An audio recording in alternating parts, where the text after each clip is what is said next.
Hello friends, কেমন আছো তোমরা? সবাই নিশ্চয়ই ভালো আছো। আমিও কিন্তু ভালো আছি। সকলকে জানাই বৃষ্টি ভেজা দুপুরের শুভেচ্ছা। আজকে আর গরম নেই, তাই গরম বললাম না। আর এটা দেখো আমার সেই রান্নাঘর, যেখান থেকে আমি তোমাদেরকে রান্না করে ভিডিও পোস্ট করি, তোমরা দেখো। তো এটাই সেই রান্নাঘর। যাই হোক, আমি কিন্তু আজকে হাতে বাটা মশলা দিয়ে মাংস করছি। ঠিকই শুনেছো, হাতে বাটা মশলা। এটা বললাম এই কারণেই, আগে দেখো আমরা সবাই কিন্তু কম বেশি শিলনোড়ায় বাটা মশলাই খেতাম, কিন্তু এখনও এটা কিন্তু খুব কম বাড়িতেই হয়।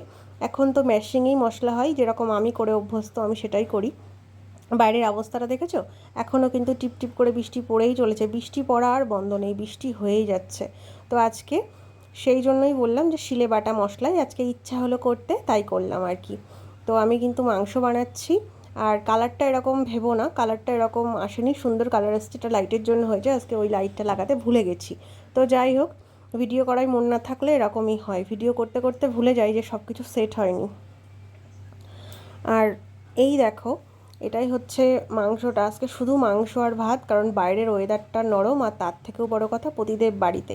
তো সেই জন্যই মাংস আর কি। ভিডিও ভালো লাগলে লাইক করে কমেন্ট করবে।